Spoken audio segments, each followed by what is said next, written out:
Abra sua Bíblia, por gentileza, no Evangelho de Mateus, no capítulo 4, e nós vamos ler o versículo 4. Mateus, capítulo 4, versículo 4. Eu vou ler na Nova Almeida atualizada, e esse versículo vai ser tanto nosso ponto de partida, nosso início, nossa alavancagem, como também vai determinar o nosso trilho aqui nessa noite. O texto diz assim: Jesus, porém, respondeu: está escrito, o ser humano não viverá só de pão, mas de toda a palavra que procede da boca de Deus.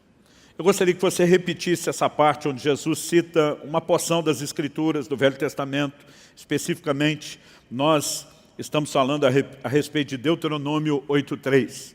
Diga comigo: o ser humano não viverá só de pão, mas de toda a palavra que procede da boca de Deus.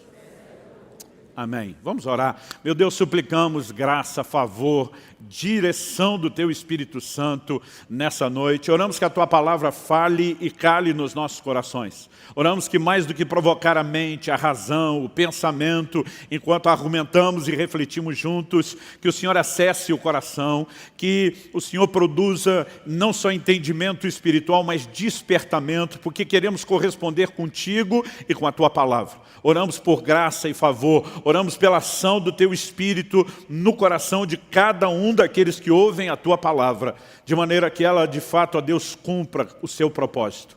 Nós, de fato, expressamos nesse momento a nossa confiança no Senhor e declaramos desde já que Te damos glória, honra e louvor pela certeza do que o Senhor fará.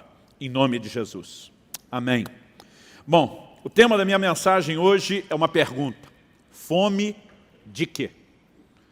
E quando eu olho para esse texto, eu percebo que quando Jesus diz o homem não viverá só de pão, está implícito que eu e você precisamos do pão, não apenas aquele produto feito a partir do trigo, né, ou de outros grãos, mas a palavra pão, ela conota a ideia de uma maneira generalizada de alimento e de sustento. Uma necessidade fisiológica, algo que eu e você precisamos para subsistência na perspectiva natural. Mas Jesus está dizendo que o homem não vai viver só de pão, porque o homem não é só uma estrutura natural. Você é um espírito, você tem uma alma e você vive dentro de um corpo. Jesus, em João 3,3, diz: o que é nascido da carne é carne, mas o que é nascido do Espírito é Espírito. O novo nascimento é uma experiência espiritual. E assim como nós precisamos do alimento natural para nossa carne ter a subsistência, nós também precisamos de um alimento espiritual para que o nosso espírito igualmente tenha a sua subsistência. Agora, quando o Senhor Jesus está falando a respeito disso, Ele nos chama a atenção para algumas verdades. A primeira delas que eu vou destacar aqui, enquanto a gente constrói o raciocínio, é que então nós temos dois tipos de alimento. Nós temos o alimento natural e nós temos alimento espiritual. A Bíblia usa muito essa linguagem. Por exemplo, em 2 de Pedro, capítulo 2, verso 2, a Bíblia diz: como meninos recém-nascidos, como crianças recém-nascidas, desejai o puro leite espiritual a fim de crescerdes para a salvação. Não só precisamos de alimento para subsistência, como também para o nosso crescimento. Agora, depois de conversar a respeito dos dois tipos de alimento, eu gostaria, e o propósito não é apenas dizer que existe dois tipos, porque nós já falamos disso, mas nós vamos entender a dinâmica de interação com esses dois. Em segundo lugar, eu quero que a gente possa ter uma discussão aqui a respeito de fome e saciedade. Para depois, em terceiro lugar, eu chamar a sua atenção para algo muito prático ao qual devemos corresponder. E eu vou classificar o terceiro ponto como o poder da abstinência. Então vamos construir uma coisa de cada vez. Ainda introduzindo o assunto, a fome é um dos mais básicos instintos humanos. Já repeti, né, isso nos outros domingos. E é importante que eu e você entendamos que quando Jesus teve fome, porque nós lemos só o capítulo 4, quando Jesus está respondendo a Satanás que o tentou. Mas se você quiser entender o contexto, o capítulo 4 de Mateus começa no versículo 1 dizendo: a seguir Jesus foi levado pelo Espírito ao deserto para ser tentado pelo diabo. Em primeiro lugar, Deus o levou. Em segundo lugar, o propósito era ser tentado. Verso 2 diz assim: e depois de jejuar 40 dias e 40 noites, teve fome. Jesus não foi levado pelo Espírito ao deserto para jejuar. Foi levado pelo Espírito ao deserto para ser tentado pelo diabo. E porque teria o confronto, jejuou. Essa lógica é muito importante. Não é que ele foi levado para jejuar e porque estava jejuando teve o confronto. Depois de definir a ordem, o verso 2 diz que depois do jejum de 40 dias e 40 noites, teve fome. E aqui me permita repetir, se você esteve domingo passado, o que eu já falei o domingo anterior, enquanto conversávamos aqui a respeito de jejum. Quando a Bíblia diz que Jesus teve fome, isso não é aquela coisa que você sente quando atrasa ou pula uma refeição, que tem muito mais a ver com o hábito e o horário de se alimentar, uma sensação de estômago vazio, né? Isso não é o que você sente quando pulou a refeição e atrasou muito, e a glicose que você consumiu da primeira refeição do carboidrato já se foi, né? E agora você tem aquela transição, aquele momento meio estranho, que no aspecto fisiológico o organismo foi buscar energia no glicogênio armazenado no fígado. Né? Não foi isso que Jesus sentiu, não foi vontade de comer. O que Jesus sentiu é o processo do fim de um jejum longo como esse, que é a fome literal. Né? É a fome quando, depois de uns 3 dias em jejum na média, tem gente que é antes, tem gente que é mais, seu organismo entra em cetose. O que é cetose? Não está entrando energia, que vem principalmente de carboidrato. Ele vira uma chave e ele começa a buscar energia das reservas de gordura que nós temos no corpo. Então, quando você pega mesmo um corredor desses, né, de maratona, esse camarada que é dedicado no esporte, num nível que a maioria de nós não tem noção que é, ele tem um pequeno, mas tem um percentual de gordura no corpo. Todos precisamos da gordura e ela serve, em alguns de nós, temos um estoque bem maior, somos bem mais prevenidos. Ela serve também, não só para a funcionalidade do corpo, mas como um estoque. Se você já ouviu falar da dieta cetogênica, a ideia é provocar o mesmo efeito que acontece no jejum. Então, foi buscar reserva de gordura. Eu fiz 40 dias de jejum na água em 2018. No final dos 40, não tive fome. Porque diferente de Jesus, que andava a pé para todo lugar, tinha, né, uma dieta bem mais saudável do que a minha, né, eu tinha mais reserva do que ele. A sensação podia ir mais longe, não fiz, porque simplesmente o prazo que Deus pediu era aquele e eu decidi obedecer. Mas quando a Bíblia diz que ele teve fome, é a fome real. Essa eu nunca senti na vida. Eu não sei se alguém aqui chegou a esse ponto. É quando o processo de inanição começa.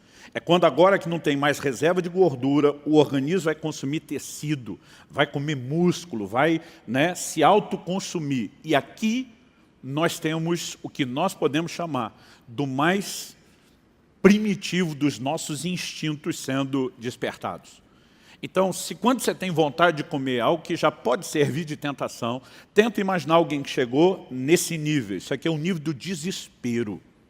É nesse momento que Satanás tenta Jesus, dizendo, transforma as pedras em pão.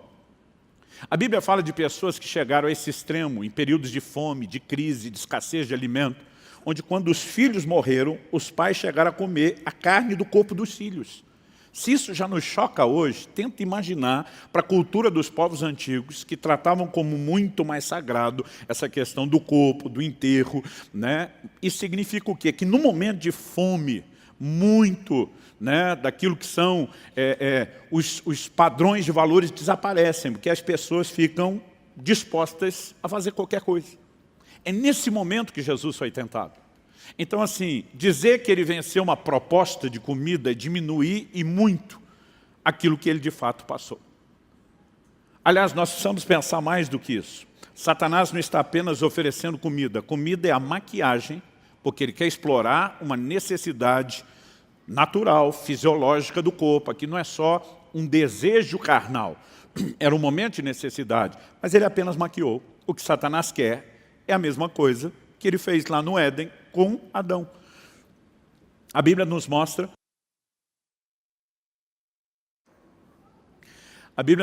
que na ocasião em que Adão e Eva são tentados, existe um fruto. O fruto acaba sendo a desculpa para provocar um anseio maior, mas ele sabe qual os botões apertar. Com Jesus, a questão não era comer ou não comer. Ele já tinha completado o seu jejum. E daí se ele comesse? Satanás não ofereceu comida. Satanás provocou ele a usar algo que ele decidiu que enquanto estivesse na terra não usaria. Do que estamos falando? Filipenses 2 diz, subsistindo na forma de Deus, Cristo não teve o ser igual a Deus, algo ao qual deveria se prender, mas se esvaziou e assumiu a forma humana. O mistério da encarnação precisa ser entendido na perspectiva de que isso lhe dava a autoridade de ser o nosso Redentor. Cristo nasceu como homem, viveu como homem, tudo que ele fez na terra, ele fez como homem e não com Deus. Os seus milagres foram operados pelo poder do Espírito Santo. Nós precisamos compreender que Jesus não usou atributos divinos como a onipresença, não usou onisciência, não usou onipotência. E nesse momento Satanás está tentando ele, dizendo, se você é o Filho de Deus, pega aquilo do qual se abriu mão, o seu poder de Deus, e decida você mesmo transformar as pedras em pão. Ou seja, a proposta é muito mais do que oferecer comida. Oferecer comida é apenas um momento a ser explorado. O que ele quer é levar Jesus na contramão do propósito divino. Satanás não está dizendo para Jesus, transforma a pedra em pão porque eu estou interessado com o seu bem-estar e na sua saúde. É lógico que existe um golpe por trás disso, mascarado, mas existe. E quando Cristo se posiciona e diz, nem só de pão viverá o homem, mas de toda a palavra que sai da boca de Deus. Depois nós vamos mexer no contexto de Deuteronômio, onde isso foi falado.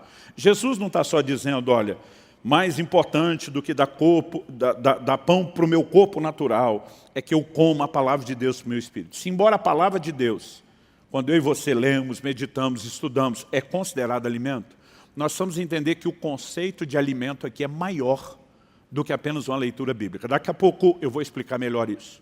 Agora, nós precisamos também ter em mente o que está acontecendo aqui.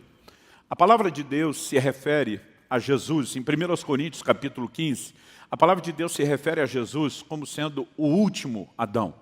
Em um momento específico, Paulo chama de o segundo Adão. Em Romanos, no capítulo 5, quando Paulo fala de Adão, ele diz que esse prefigurava o que havia de vir. Qual a relação entre eles para Jesus ser simbolizado na pessoa de Adão? Adão era um protótipo, um cabeça de raça. Deus decidiu que ele seria uma matriz reprodutora. Então Deus, quando fez o primeiro homem, o fez conforme a sua imagem e semelhança. O que é que Deus queria do primeiro?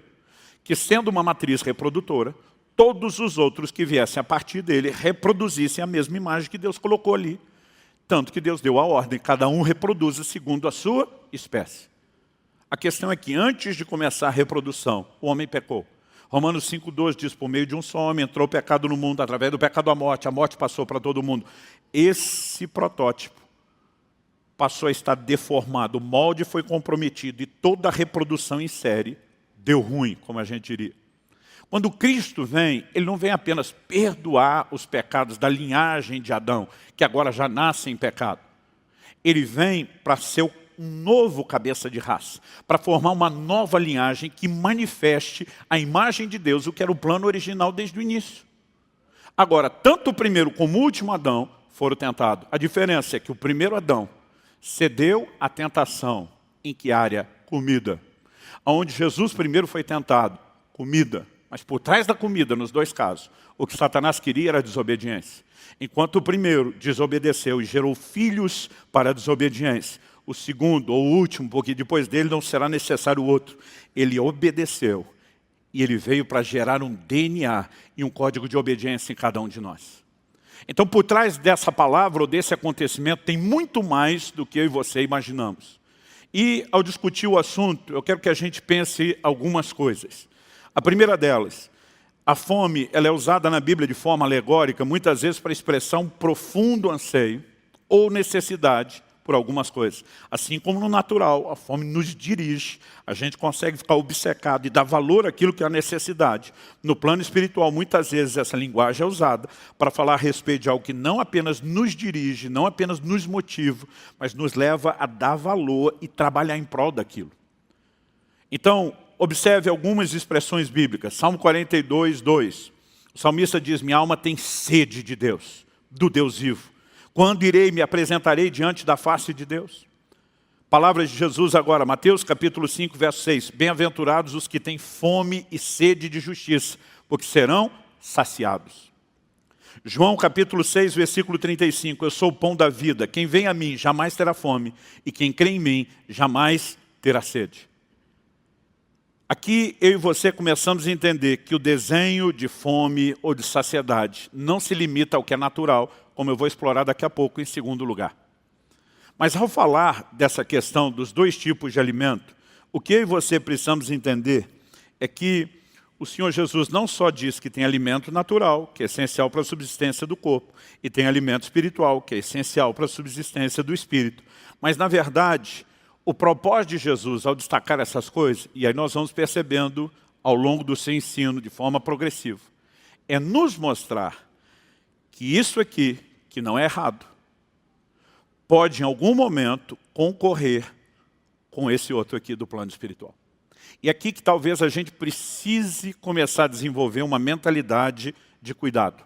Em Lucas, no capítulo 8, no versículo 14, Jesus, na parábola do semeador, diz assim: a parte que caiu entre espinhos, esses são os que ouviram e no decorrer dos dias foram sufocados com as preocupações, as riquezas e os prazeres dessa vida, e os seus frutos não chegam a amadurecer. Outras traduções, em vez de prazeres, diz os deleites da vida. Quando a gente fala de preocupações da vida, e a gente pensa que o Senhor nos chamou não de ansioso, a gente diz errado. Mas quando a Bíblia fala de riquezas e de deleites ou prazeres, não está falando de algo que em si mesmo seja ruim. Nós precisamos ter esse entendimento. Deus tem determinado algumas coisas para o homem e desde o início Ele está dizendo: eu quero te dar isso para que você tenha prazer nessas coisas. Agora, o que eu e você precisamos entender é que algumas coisas que são lícitas não são pecados. Se nós nos relacionarmos com ela de forma errada, elas têm o poder, como falamos semana passada, de concorrer com essa área da nossa vida, que é a área espiritual de relacionamento com Deus. Em Lucas, no capítulo 21, no verso 34, Nosso Senhor diz assim: tenham cuidado. Esse tenham cuidado é, preste atenção, fique esperto, abre o olho, ou na linguagem de um bom pentecostal, vigia vaso. Ele diz: tenham cuidado para não acontecer que o coração de vocês fique sobrecarregado com as consequências da orgia, da embriaguez, das preocupações desse mundo. Jesus está falando que determinados excessos do lado de cá afetam o coração e poderiam nos colocar num lugar, porque o contexto é estar pronto e preparado para a vinda dele, onde a gente perca a percepção nesse plano espiritual. Então, quando a gente reconhece os dois tipos de alimento, não é só dizer: olha, tem um que serve para isso, tem outro que serve para aquilo. É qual a maneira de lidar com essas coisas. Agora vamos tentar entender um pouquinho melhor o que Jesus falou sobre o homem não vive só de pão, mas de toda a palavra que procede da boca de Deus, olhando um outro episódio que está registrado em João, no capítulo 4. Quando Jesus chega em Samaria, a Bíblia diz: cansado da viagem, ele para, para recompor suas forças. E o versículo 8 de João 4 diz que os discípulos vão até Samaria para comprar alimento. Enquanto Jesus está ali descansando e aguardando a chegada da comida, que é uma necessidade tão real, fisiológica, quanto a de descanso, acontece o diálogo que nós temos registrado na Bíblia entre Jesus e a mulher samaritana junto ao poço de Jacó. E Jesus está lá sendo usado por Deus, liberando palavras sobrenatural de revelação, ministrando a mulher. Mas os versos 31 a 34 dizem assim: enquanto isso, os discípulos que já tinham voltado da cidade pediam a Jesus dizendo: mestre, coma. Mas ele lhes disse: tenho para comer uma comida que vocês não conhecem. Então os discípulos começaram a dizer entre si: será que alguém lhe trouxe algo para comer? E Jesus lhes declarou: a minha comida consiste em fazer a vontade daquele que me enviou e realizar a sua obra. Vamos pegar o contexto. Eles estão olhando para a mulher a quem Jesus está ministrando como se isso fosse uma distração do que é mais importante, comer. Jesus está dizendo: não, vocês estão errados. Distração nesse momento é a comida natural. Fazer a vontade de Deus, que me moveu a ministrar essa mulher, vem antes.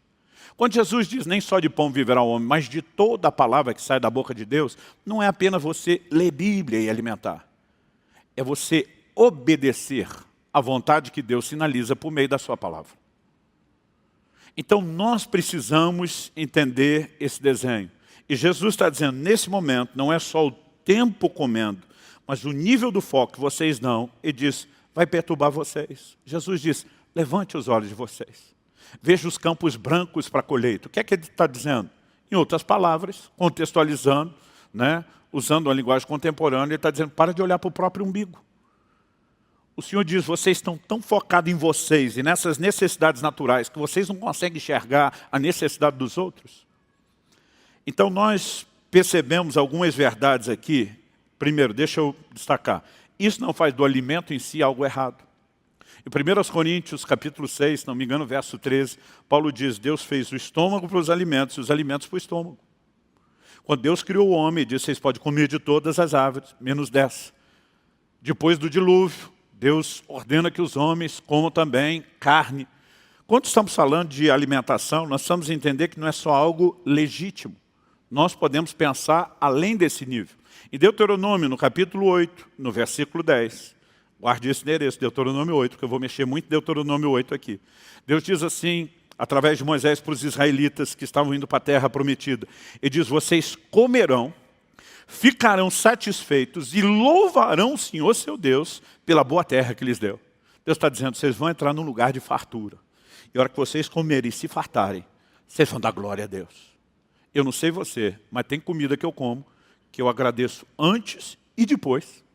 Não é só oração de antes. Tem umas que a gente ainda dá uns glória no meio. Deus não está dizendo que isso necessariamente seja algo errado. Ele está dizendo que pode ser uma bênção dele na nossa vida e que pode sintonizar o nosso coração com ele, inclusive com gratidão. Nós citamos muito Neemias 8:10. A alegria do Senhor é a vossa força. Sabe qual é o contexto? O contexto é banquetear. Neemias 8:10, a Nova Almeida atualizada diz assim, vão para casa, comam e bebam o que tiverem de melhor. As traduções mais antigas, por literalidade, diz assim, comei carnes gordas e bebei bebidas doces. Carne gorda, não sei o que vem na sua cabeça, mas eu já imagino uma picanha. Aceitaria um cupim, alguma outra coisa, né? Mas naquele momento, ele está dizendo, vamos reunir para festar. Ele diz assim, mandem porções aos que não têm nada preparado para si, que ninguém fique sem a festa da comida. Porque esse dia é consagrado ao nosso Senhor, portanto, não fiquem tristes, porque a alegria do Senhor é a força de vocês. Ele está dizendo que isso que nós fazemos naturalmente, entre família, com amigos, podemos fazer entre irmãos, que é a família da fé, nós também podemos fazer com o coração para Deus. Então vamos deixar claro que eu não estou falando de algo que em si seja ilícito. Nós vamos mexer também no assunto de fartura, não só de pão, mas de condições, de finanças. Não existe nenhum problema com o crente que enriquece, a menos que ele se relacione com isso da forma errada. A Bíblia não diz que o dinheiro é um problema, a Bíblia diz que o amor ao dinheiro é a raiz de todos os males. Ué, alguém pode não ter dinheiro e além de quebrado, amá-lo. Ele além de falido, tem um problema sério que é a raiz de todos os males. Alguém pode ter dinheiro e não amá-lo. O Salmo 62:10 diz, se as vossas riquezas aumentam, não ponhais nelas o coração. Ela por si não é algo ruim, mas pode haver uma maneira errada de relacionar com aquilo que pode ser lícito. Então, dito isso, o que é que eu e você precisamos entender? Que apesar de Deus querer nos favorecer nessas áreas naturais também, Ele quer que a gente sempre esteja atento para que isso não nos afete em relação ao lado de cá. Aos 15 anos de idade, meu coração começou a despertar para Deus, para viver o sobrenatural, depois de ter sido cheio do Espírito Santo. De vez em quando as pessoas me perguntam, pastor, depois da Bíblia, qual o livro que mais impactou a sua vida? Respondo sem titubear e hoje ainda trouxe para mostrar. O Vinho Novo é Melhor, de Robert Tom. Uma publicação da editora Vida, é a biografia desse sul-africano, Robert Tom. Na época, eu lembro que alguém falou, olha, você está com sede do sobrenatural, você tem que ler esse livro, vai pilhar você. Até hoje, o descritivo da contracapa é o mesmo. Essa é a história inspirativa de um homem que via o invisível, acreditava no incrível e recebia o impossível. Eu fiquei empolgado, falei, vou ler o livro. Parei de contar quantas vezes eu li na de número 17. Eu sei que já foi 20 e tantas. Por que o livro me inspirou? Em primeiro lugar, eu vi alguém vivendo aquela realidade do livro de Atos em tempos modernos. E muitas dessas coisas me inspiravam. Eu queria chegar lá, eu queria alcançar isso. Mas naquela época, eu contei semana passada que o meu primeiro jejum, eu pulei só o almoço, ainda tomei o refrigerante, com medo de morrer, se não botasse alguma coisa para dentro. Eu estava ainda descobrindo que era o jejum de um dia, de quase o dia todo, para depois chegar no dia todo. Aí eu estou lendo o livro, nessa edição, que é a mais recente, está entre a página 98 e 100. Ele conta uma experiência das muitas que o livro está recheado, extraordinária. Ele diz que Deus o orientou a jejuar por 14 dias. Na época, isso para mim era o absurdo dos absurdos, o impossível dos impossíveis. Eu disse, não, isso tem que ser um negócio muito sobrenatural. Eu pensava, Jesus fez 40 porque era Jesus. Quer dizer, imaginando que ele não fez isso como homem. E ele diz que quando chega o 12º dia, está perto já do final, ele começa a sentir não só a fome muito grande, mas ele descreve isso como cãibras, né, abdominais, estomacais, e ele começa a sofrer com aquilo de uma maneira que diz, não consigo ir até o fim. E desesperado ele começa a orar e dizer, Senhor, o Senhor tem que me alimentar, o Senhor tem que me alimentar. Por quê? Ele entendia que se Deus pediu 14, não era para parar com 12. Quando alguém entra num jejum porque quer fazer, eu digo, passou mal, para. Depois você descobre se foi zeloso demais ou não. Parei um jejum uma vez, no 9º dia, porque eu passei mal. E depois, conversando com o médico, ele falou, você ficaria bom terminando ou não terminando? O que aconteceu com você foi isso, né? A situação era essa, eu falei, tarde demais. Mas eu sempre aconselho o zelo. Mas ele está dizendo, se o Senhor pediu, eu vou até o fim. E ele está lhe orando, o Senhor tem que me alimentar, tem. E na repente ele abre o olho, tem um anjo em pé na frente dele, segurando uma bandeja toda trabalhada, cheia de fruto. Ele pensou que era alucinação, coisa da fome. Continua orando, mas ele abre o olho, toda hora o anjo continua lá. De repente ele presta atenção no anjo e no que ele está segurando a bandeja de fruto. E sem uma comunicação verbal ele entende. Ele está orando para Deus alimentá-lo. Apareceu um ser celestial com um alimento. Ele simplesmente encosta a cabeça para trás na cadeira, abre a boca, o anjo vem e despeja a bandeja. E diz, eu não tinha que morder, eu não tinha que mastigar. Aquilo entrou. Sumiram as câimbras, sumiu a fome. Ele falou, eu fui fortalecido e não apenas isso. Fui cheio do Espírito Santo. Ele descreve aquela cena, termina com ele rolando no chão de tanto rir, vivendo um gozo no Espírito indescritível. Eu falei para Deus, na hora que eu li, falei, comer é legal e dá uma alegria, mas essa parada aqui é doida. Eu falei para Deus, eu quero isso. E na minha cabeça é, se para chegar a isso eu preciso jejuar, vou jejuar. O livro não diz que é uma troca. Mas o que eu descobri com o tempo, mesmo não tendo entendido o princípio na época, mesmo tendo chegado a uma conclusão errada, é que o jejum seria uma grande ferramenta para nos ajudar a sair desse lugar para esse. E daqui a pouco eu vou chegar lá. Vamos primeiro discutir aqui em segundo lugar o elemento fome e saciedade. No Sermão do Monte, registrado por Lucas, Lucas capítulo 6, essa informação só está em Lucas, não em Mateus. Desse detalhe foi Lucas que registrou. Ele diz assim, Jesus falando, Lucas 6, verso 21. Bem-aventurados são vocês que agora têm fome, porque serão saciados. Mas no verso 25, Jesus diz assim, ai de vocês que agora estão fartos, porque vocês vão passar fome. Jesus tinha um estilo e uma didática de fazer não só comparações, mas contrastes. Por exemplo, no livro do Apocalipse, nas cartas às igrejas da Ásia, falando com a igreja de Esmirna, em Apocalipse 2,9, ele diz, conheço a sua pobreza, embora você seja rico. Mas para a igreja de Laodiceia, em Apocalipse 3,17, ele diz o seguinte, você diz, sou rico, estou bem de vida, não preciso de nada, mas você não sabe que é miserável. Aí diz, você se vê como pobre, eu te vejo como rico. Você se vê como rico, eu te vejo como pobre. Não é que ele é do contra. Essa igreja estava dizendo, nós somos pobres no aspecto natural. Mas ele falou, aos meus olhos, eu vejo riqueza. Ele está falando do espiritual. Para essa aqui, eles eram ricos mesmo, não tinha falta de nada, não precisava de nada. Mas o Senhor diz, aos meus olhos, vocês são pobres. A questão de riqueza ou pobreza espiritual não é que ela tem que ser o inverso do seu status natural. Nós precisamos entender isso numa perspectiva diferente, daqui a pouco eu vou explorar. Mas Jesus está dizendo que muitas vezes o natural pode afetar o espiritual. Daqui a pouco explico essa parte. Vamos voltar para a questão da comida. Quando eu lia, bem-aventurados são vocês que têm fome, que serão fartos, eu pensava que Jesus estava falando de forma literal. Ó, vocês estão com o estômago aí roncando, daqui a pouco eu vou trazer provisão e saciar vocês. Mas se o que Jesus está falando aqui é natural, na hora que ele fala, ai de vocês estão fartos porque terão fome, também tem que ser natural. E aí não faz sentido.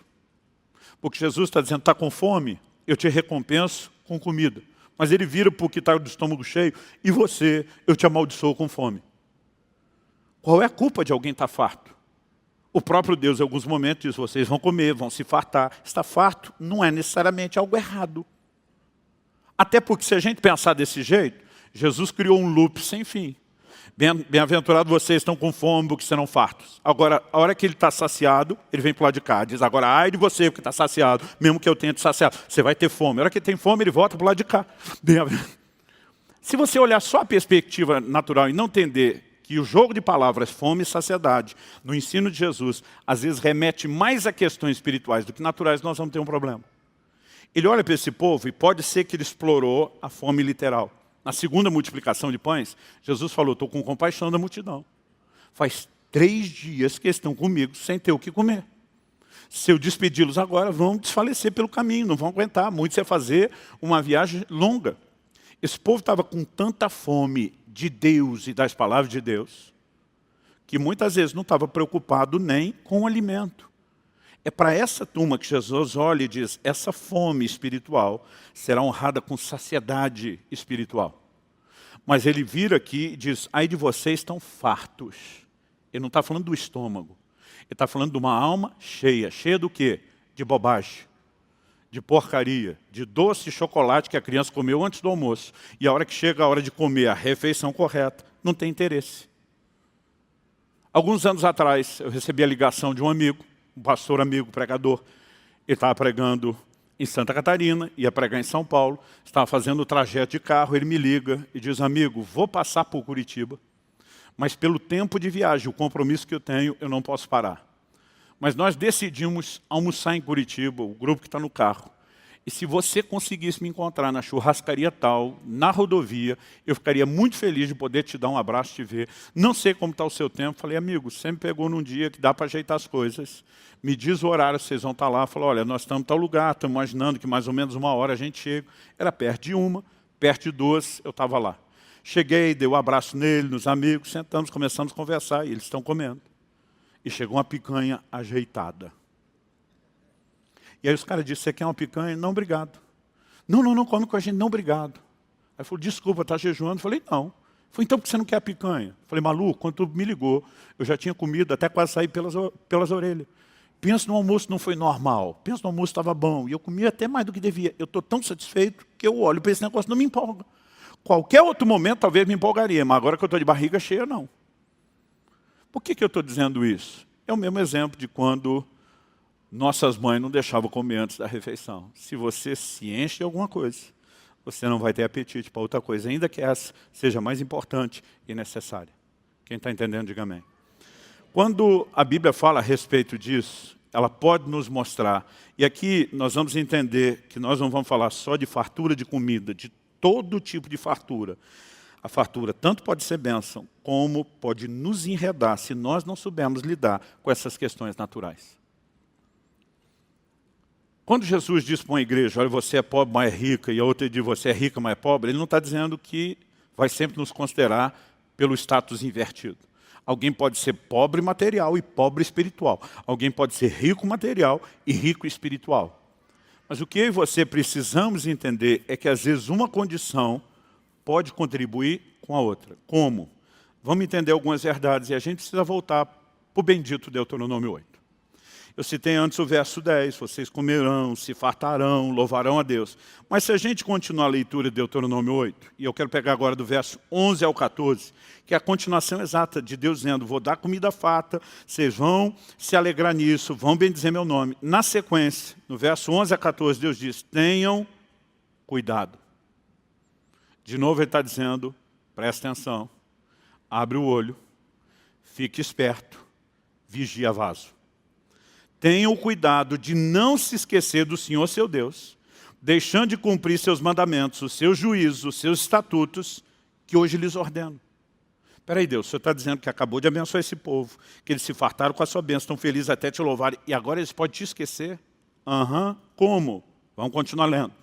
Não aconteça que depois de terem comido e estarem fartos, depois de haverem edificado boas casas e morado nelas, depois de se multiplicar o seu gado e os seus rebanhos, e aumentar sua prata e o seu ouro, e ser abundante tudo que vocês têm, se eleve o seu coração, e vocês se esqueçam do Senhor seu Deus, que os tirou do Egito, da terra do Egito, da casa da servidão. Deus está dizendo, vou dar esse negócio aqui para vocês, porque eu quero abençoá-los com o melhor, mas presta atenção, que até a minha dádiva, a minha bênção pode enredar vocês. Se vocês encher a alma de vocês de tal forma com essas coisas, vocês podem simplesmente perder o apetite, a conexão e a percepção daquilo que é espiritual. Quem está entendendo, diga amém. Agora vamos ampliar e falar não só de alimento. Vou pedir que você me acompanhe, não é necessariamente uma volta, é um desvio rápido, para que a gente amplie o entendimento do que estamos falando sobre fome e saciedade. Se você puder, me acompanhe em Marcos capítulo 10, e nós vamos ler junto dos versículos 21 até o 30. Quando você abre e localiza, vamos lembrar o assunto. Jesus se encontra com alguém que a Bíblia não dá o nome, nós o conhecemos apenas como o jovem rico. Ele vem ao Senhor desejoso de algo mais do que ele tem vivido. O que eu preciso para viver a vida eterna? Jesus diz, guarda os mandamentos. Ele falou, tenho feito isso minha vida toda. A Bíblia diz no verso 21 assim, e Jesus olhando para ele com amor, disse. Outras versões diz que Jesus olhando o amou. Ou seja, o que Jesus vai falar na sequência é uma expressão de amor, de quem quer o melhor para o outro. O que Jesus vai fazer na sequência não é trollar o rapaz, o jovem rico. Não é que Jesus acordou aquele dia resmungando, hoje é dia de maldade. O que eu posso fazer para zarar a vida de alguém? Ele o amou e disse, então você quer algo maior? Verso 21 diz assim, só uma coisa falta a você. Vá, venda tudo o que tem, dê o dinheiro aos pobres e você terá um tesouro no céu. Depois venha e siga-me. Esse depois venha e siga-me.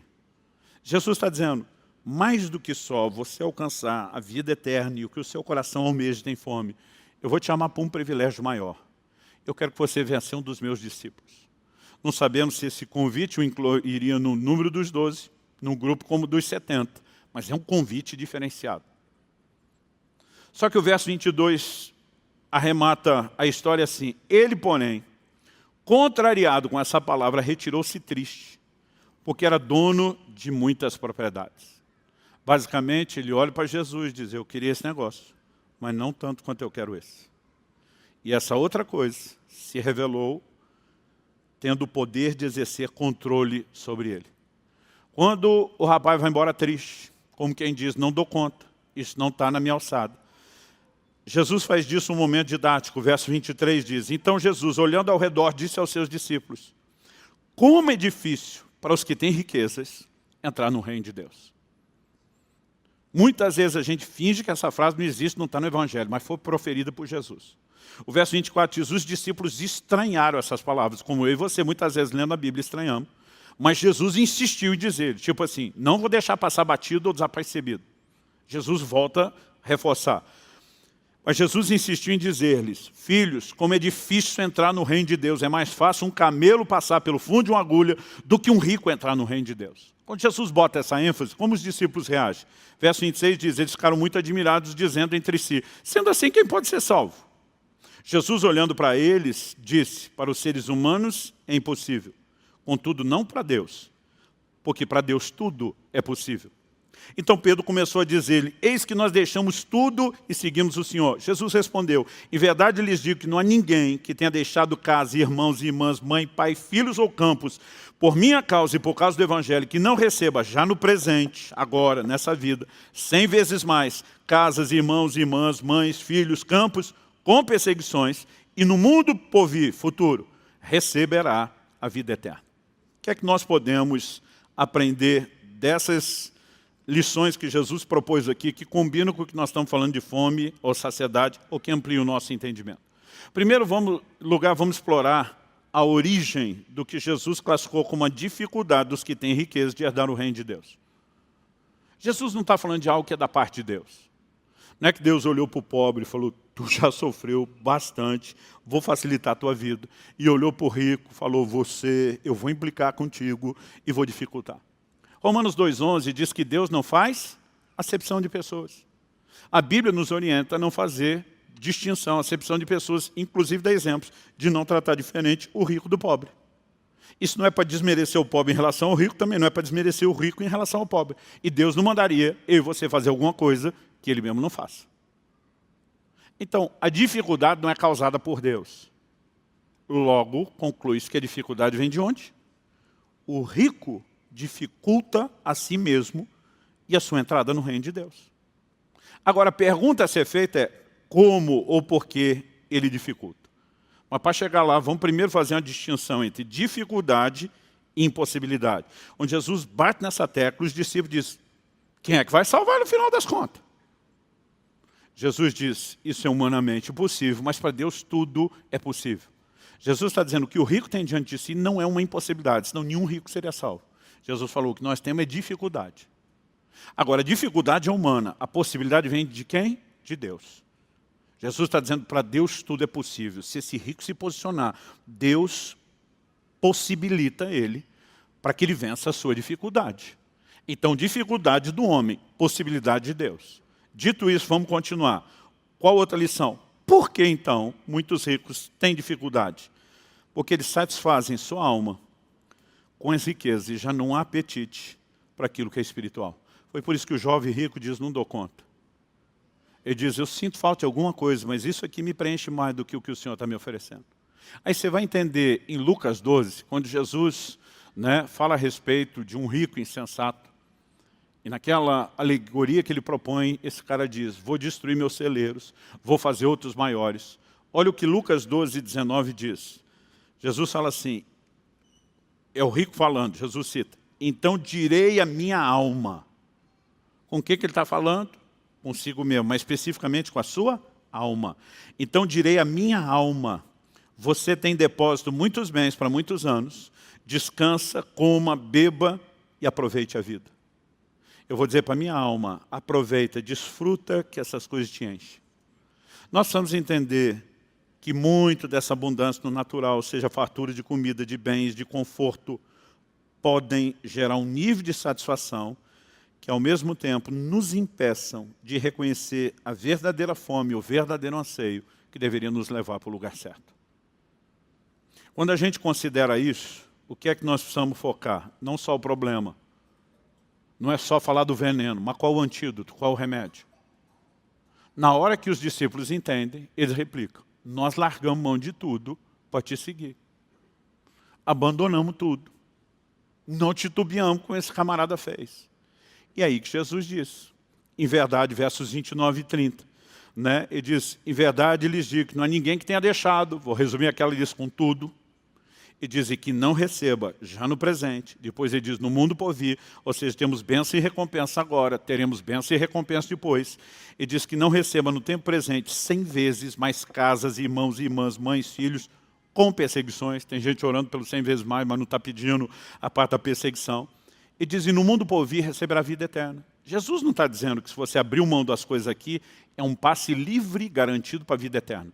Isso seria salvação por mérito e obras, contradiz a espinha dorsal da revelação bíblica da nossa soterologia, a doutrina da salvação.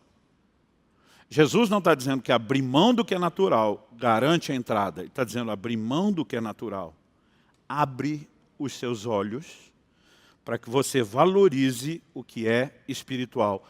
E por isso, focado em perseguir aquele de lá, o espiritual e não natural, você sim vai conseguir trilhar em direção à vida eterna.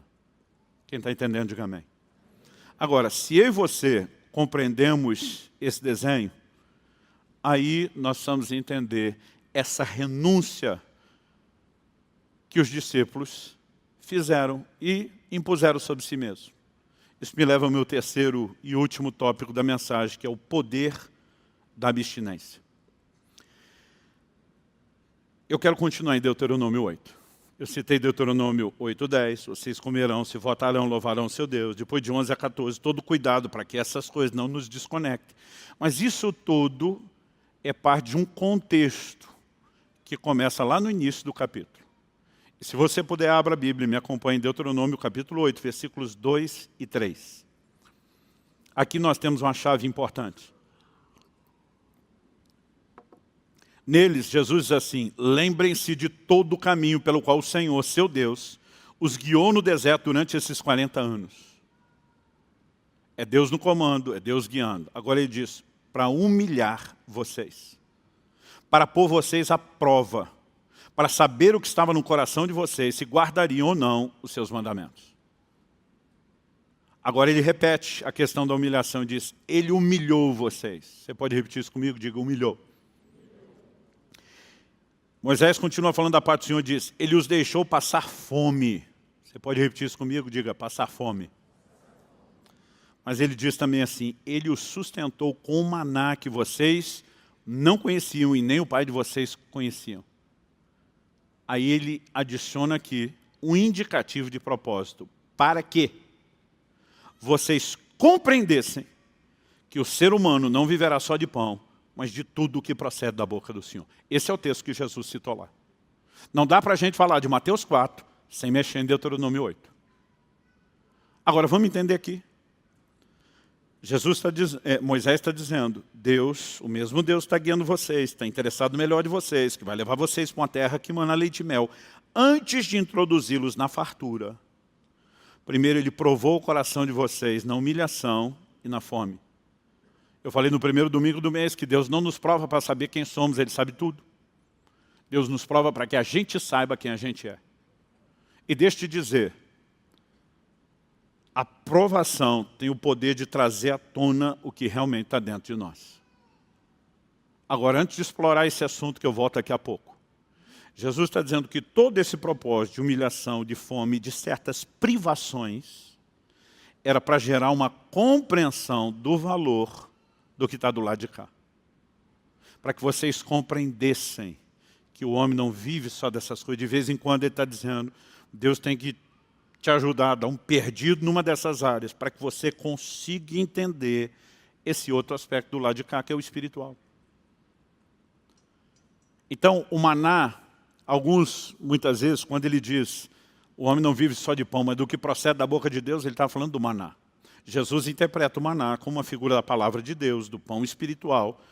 Mas alguns discutem se proceder da boca de Deus é que o maná saía mesmo, literalmente, da boca de Deus, ou se é porque Deus deu uma palavra de criação. De qualquer forma, no Novo Testamento, toda a sua aplicação está relacionada com a palavra de Deus. Mas qual o paralelo que nós podemos tomar dessa afirmação para nós hoje?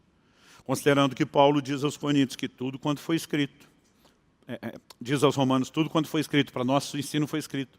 Que ele diz aos Coríntios que essas coisas que aconteciam em Israel foram escritas para nossa advertência, para nosso exemplo.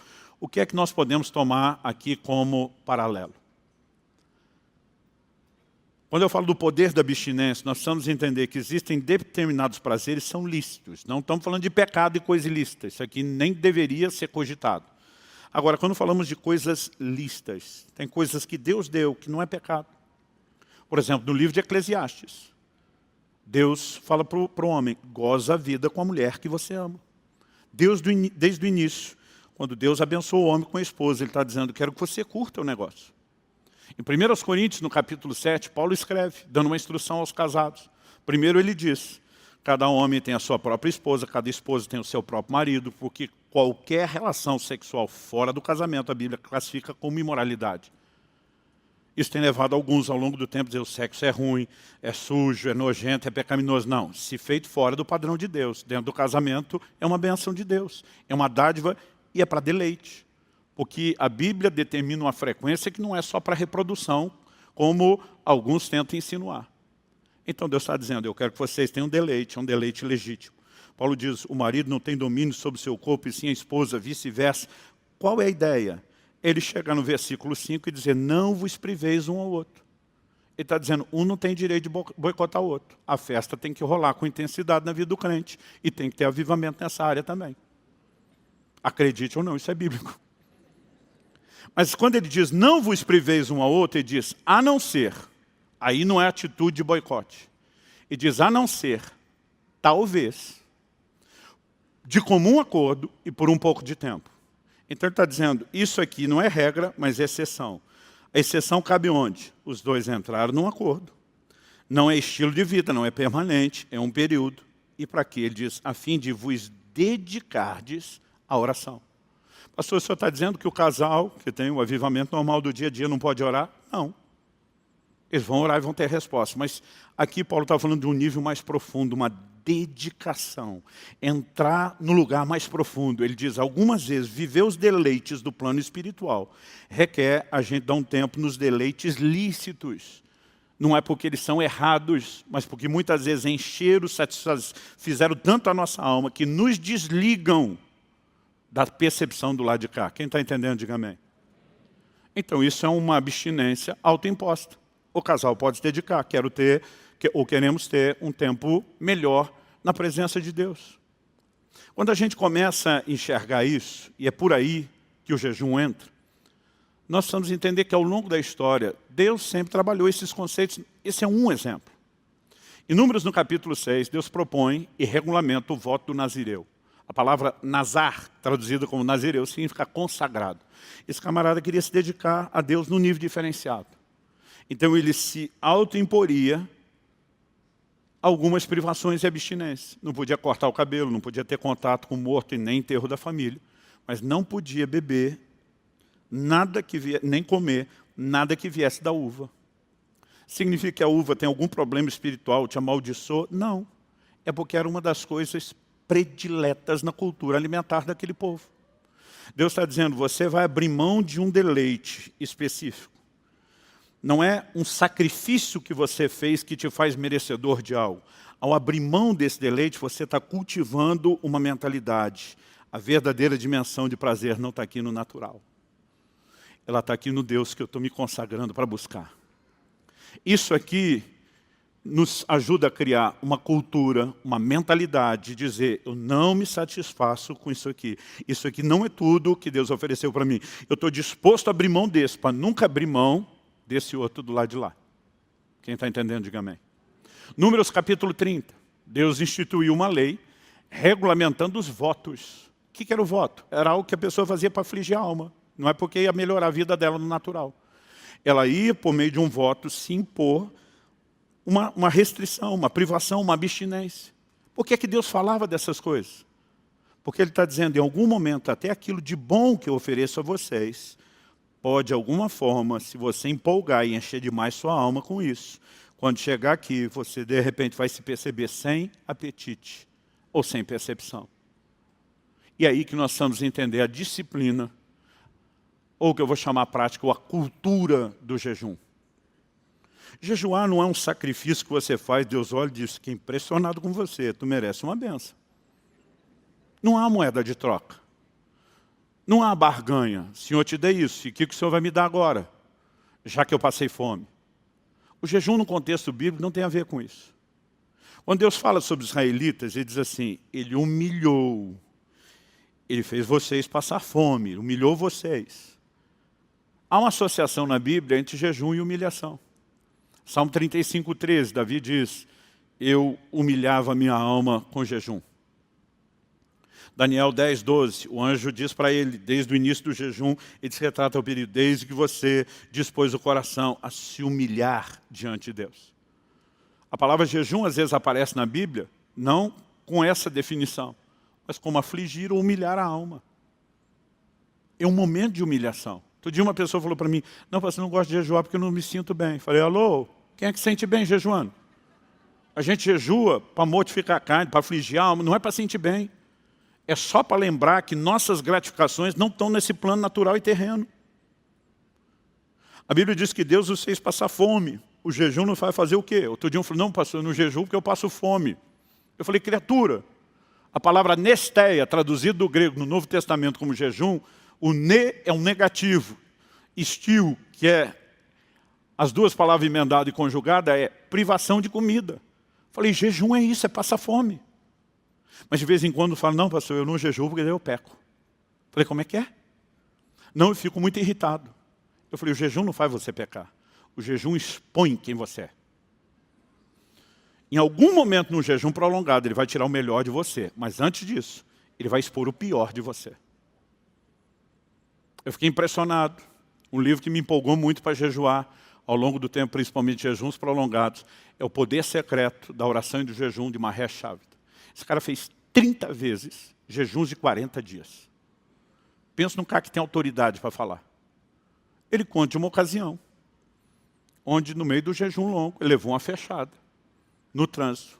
Ele abriu a janela e fez um sinal com um certo dedo, que ninguém deveria fazer, muito menos um crente, o que dizer um pastor, um homem de Deus jejuando.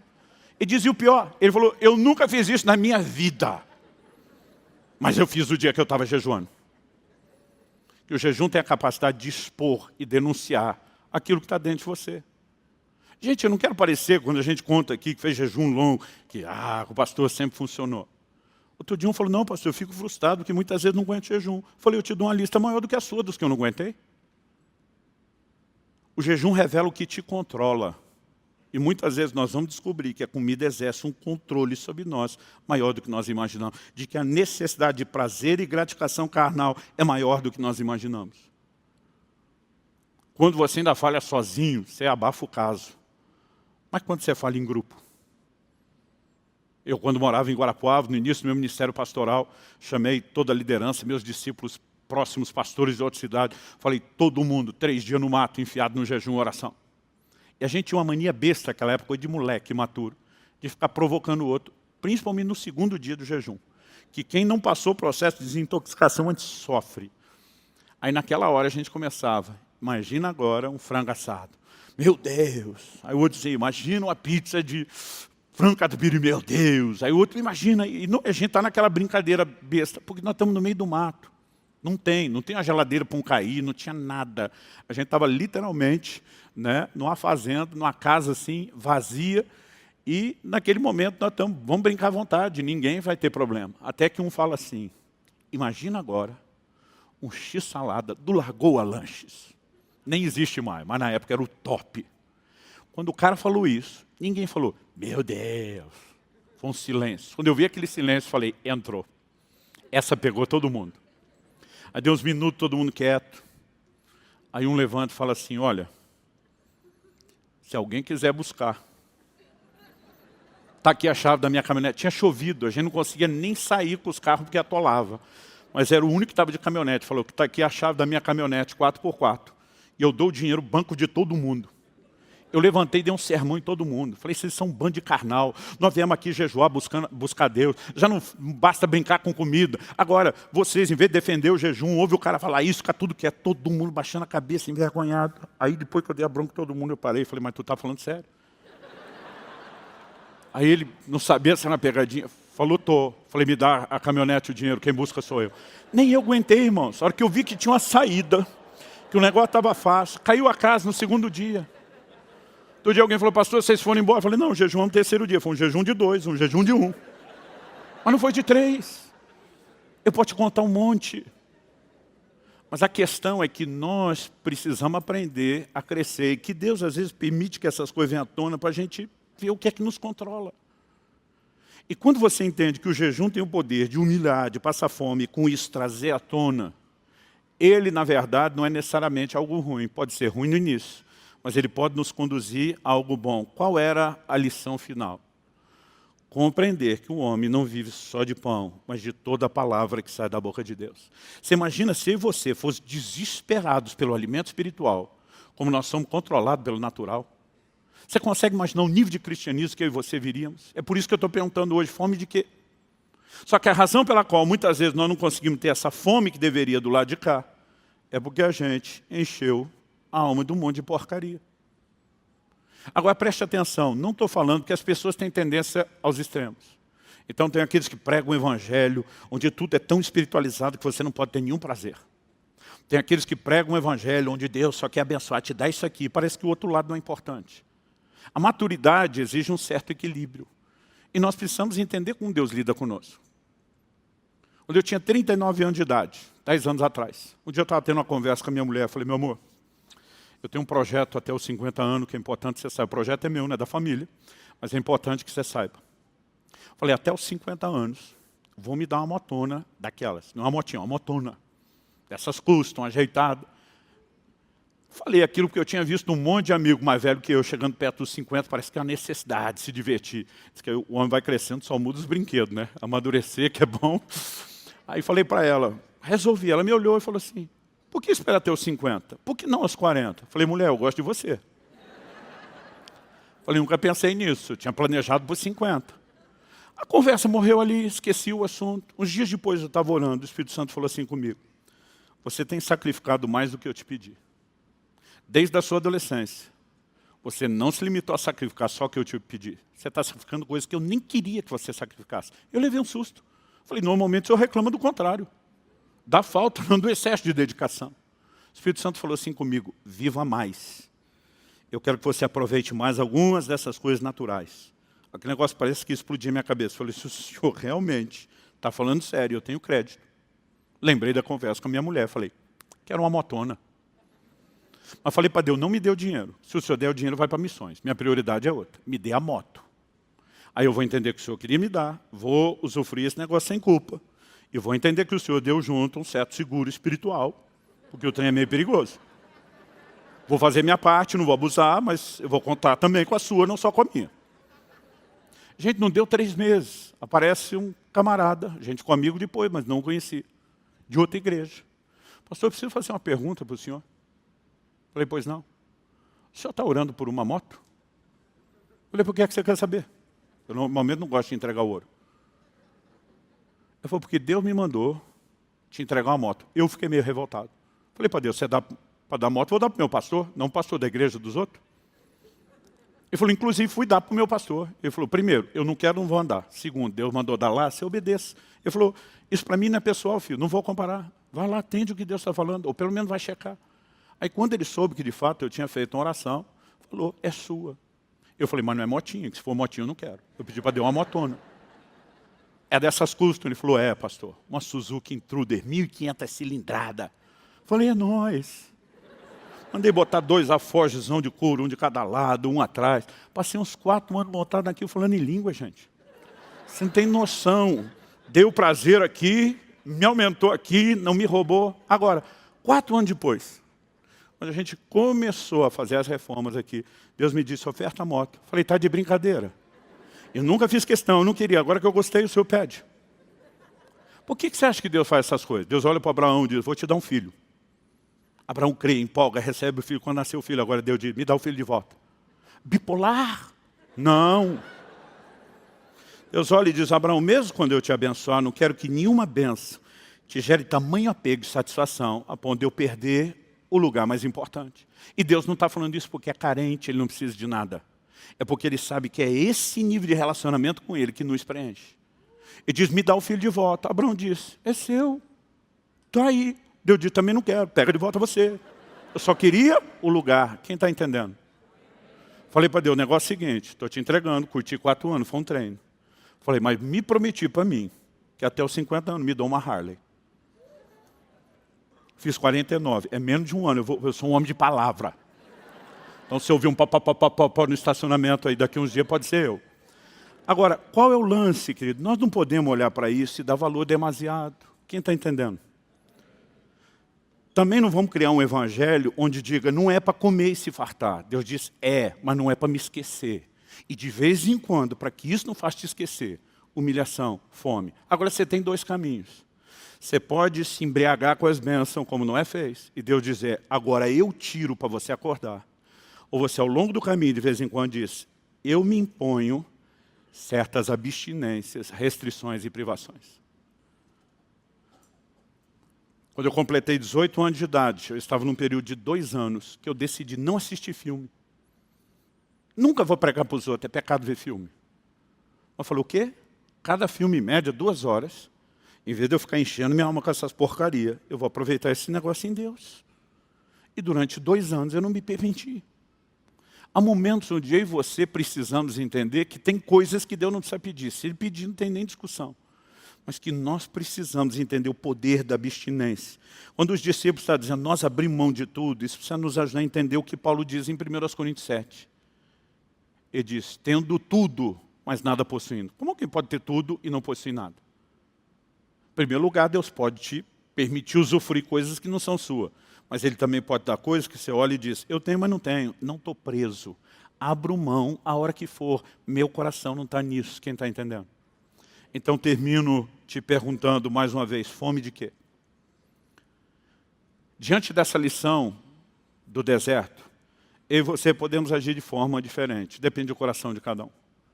Ao que Números 11, versos 4 e 6 mostra que os israelitas, provados no deserto, como eles agiram.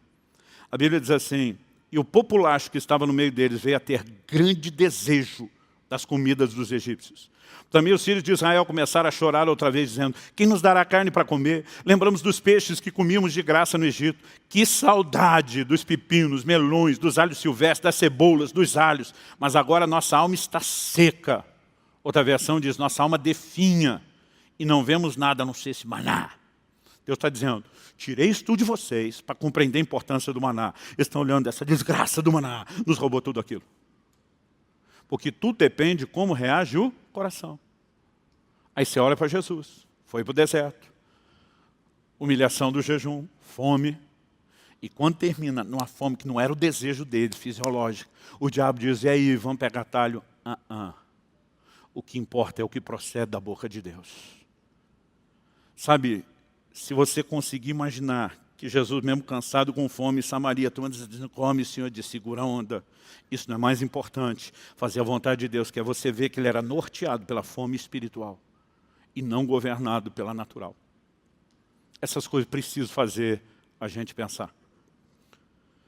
A entrega de coisas lícitas e até importantes, não só de coisas ruins, é tanto uma declaração de amor a Deus, como também o cultivo de uma mentalidade correta dos nossos valores. Então nós precisamos de uma disciplina de jejum. O jejum não é uma coisa para uma vez na vida. Quando eu e você temos uma prática contínua, e não importa aqui o tipo de jejum, você está falando de jejum de um dia, jejum de vários dias, não importa se é uma abstinência de um jejum parcial, se é um jejum só na água, ou outros tipos de abstinências, nos ajudam a nos manter alerta, eles não geram merecimento. Olha o que Paulo diz em Filipenses, capítulo 3, versículo 7 e 8. Mas o que para mim era lucro, isso considerei perda por causa de Cristo. Ele não está falando de pecado. O contexto anterior, inclusive, falava de busca a Deus e de como ele se orgulhava disso. Mas depois ele diz, na verdade, considero tudo como perda. Nesse tudo estão todas as coisas boas e lícitas. Ele diz, considero tudo como perda por causa da sublimidade do conhecimento de Cristo Jesus, meu Senhor. Ele está dizendo, eu descobri um valor tão imenso nessa dimensão espiritual, na pessoa de Cristo, que isso tudo aqui que eu dava importância, desvalorizou comparado com aquilo. Quando eu e você temos a percepção do espiritual, nós conseguimos diminuir o apetite das coisas naturais. Mas quando eu e você damos tanto valor a isso, inevitavelmente, Jesus se torna só tão importante quanto ou menos. E esse é o problema. Então ele termina dizendo, por causa dele perdi todas as coisas e as considero como lixo para ganhar Cristo. A Bíblia não está dizendo que você só vai ter Cristo se não tiver nada disso. Mas a Bíblia está dizendo que se você não desprender disso, você vai complicar o seu relacionamento com Ele. Quem está entendendo, diga amém. Então vamos ficar em pé para parecer que está acabando.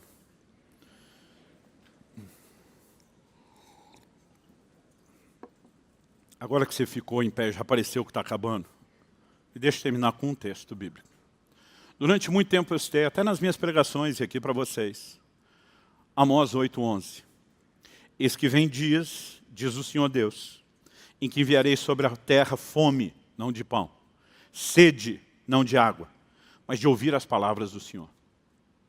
Mas honestamente falando hoje, eu olho para trás, e durante muito tempo eu usei esse texto fora do contexto. Porque olhando só para ele, eu dizia, Deus quer nos despertar. Durante muito tempo eu disse, o que falta para a igreja brasileira não é alimento, o que nos falta é fome. Então se Deus prometeu mandar fome, Ele que nos desperte. Agora, se ter fome é responsabilidade dele, então esse cristianismo sem vergonha que muitos estão vivendo é culpa dele que nos despertou fome. A gente não pode manter essa lógica. Se você olhar o versículo seguinte, o 12, Deus está dando uma palavra de juízo.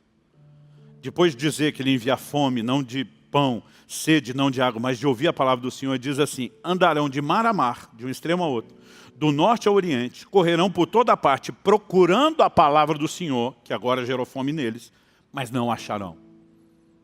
O que Deus está dizendo, eu vou julgar vocês. Vai ter fome, mas não vai ter saciedade. Como é que é, Deus? Volta os versículos 4 a 7 de Amós 8, que aí nos ajuda a entender o contexto, não só o depois, mas o antes. Deus fala para um povo que esculhambava no pecado, mas se dizia povo de Deus.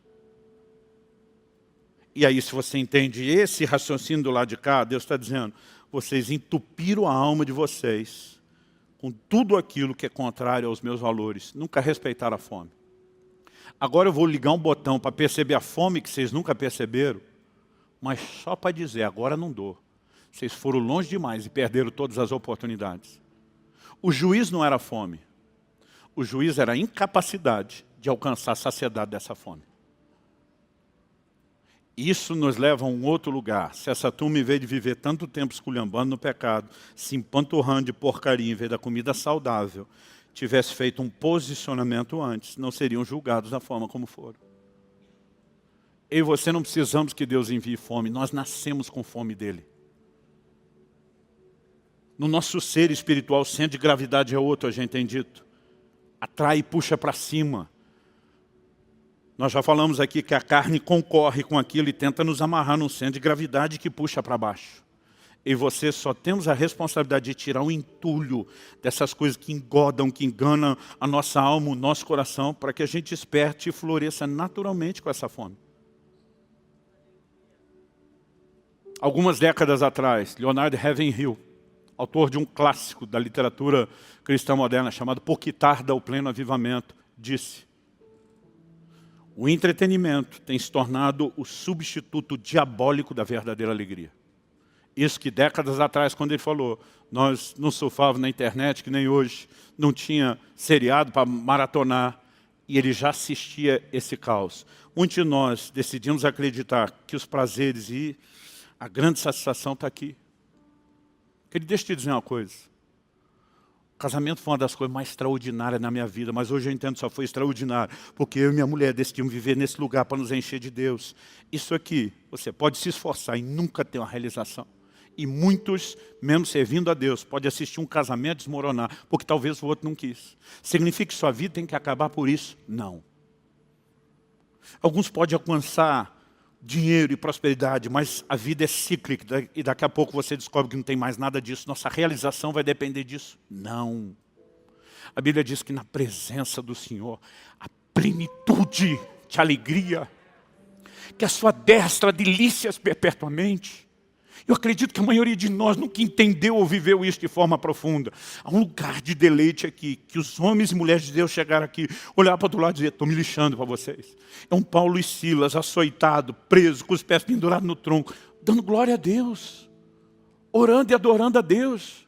Aí você olha para os israelitas, quando qualquer uma dessas coisas bagunçava, murmurava contra Deus, virava as costas para ele. Algo precisa mudar. Eu me recuso a ser dos que pregam o evangelho, que Deus só dá deleite natural. Eu me recuso também a dizer que Deus nunca quer aquilo. Mas sem sombra de dúvida que quando contrastamos o espiritual com o natural, isso aqui é muito mais importante. Então eu te pergunto mais uma vez, fome de quê? O que é que norteia a sua vida? O que é que faz você ter aquele negócio de dizer, a maioria de nós trabalha pelo pão. Nós trabalhamos pela subsistência. Será que nós conseguimos com Jesus dizer, minha comida, aquilo que me move, pelo qual eu trabalho, dedico minha energia, boto meu foco, minha atenção, é a vontade de Deus? Responda isso para si mesmo ou para o Espírito Santo, que você não pode enganar, não precisa dizer para mim. Mas a pergunta a ser feita é, fome de quê? O que é que nos norteia? Mas eu não vim falar isso para só botar um peso em você e te fazer sentir mal. Eu vim trazer uma mensagem de Deus para despertar seu coração. Deus está nos chamando para um tempo e para dias, onde a gente faça uma escolha de dizer, eu não vou viver nesse lugar, mesmo que Deus tenha me dado o melhor, eu não vou me prender aqui. Eu quero andar nesse lugar. À medida que os anos se passam, eu tenho uma crise crescendo dentro de mim. Foi, meu amor, teve uma época que eu queria tanto algumas dessas coisas. E orava, eu semeava, e quando Deus começou a me dar colheita, alguma coisa estava acontecendo na maturidade, e hoje eu posso um monte dessas coisas, não quero mais. Porque quanto mais você entende o que é esse valor, menos aquilo é importante. Fala com Deus aí no seu lugar por alguns instantes. Pode ser que hoje Deus só quer que você redefina uma maneira de viver e uma cultura. Pode ser que Ele te peça alguma coisa. Pode ser que você decida entregar alguma coisa que Ele não pediu. Vou me impor isso. E meu conselho, não faça isso correndo às pressas. Se você sentir isso, comece a estar em oração, pense bem. Porque a Bíblia diz que é melhor não votar do que votar e não cumprir. Isso é chamado na Bíblia de um voto de tolo. Agora, eu e você precisamos ter a sensibilidade de ouvir e perceber Deus. E o que eu estou falando aqui não reduz você a um crente sem vergonha se você percebe que está do lado de cá. Todos nós estamos em crescimento. O que nós não queremos é viver no estágio do crente carnal, que depende dessas coisas e se satisfaz. Depois de anos buscando, servindo a Deus, achando que já andei até um pouquinho nessa caminhada. No mês de dezembro eu tive um flash. E eu comentei isso só com a minha esposa. Não, falei com o meu filho. Falei um flash, parece que foi um momento que Deus abriu meus olhos. Eu me vi dando valor a algumas dessas coisas, que é muito menos do que era no passado. E a sensação que eu tinha, na perspectiva da ótica de Deus, é que eu era um animal dirigido só aos seus instintos. Foi assustador o que eu vi. Aquele negócio do jeito que apareceu, sumiu. E eu falei, Deus, o que é isso? O Senhor me diz, eu quero que você enxergue a diferença entre uma coisa e outra com tamanha clareza, não só para que a sua vida seja intensa do lado de cá, mas eu quero que você leve o meu povo a um lugar de entendimento. Então eu decidi que esse ano 2022 vai ser um dos anos de maior dedicação a essas abstinências, a essas privações autoimpostas.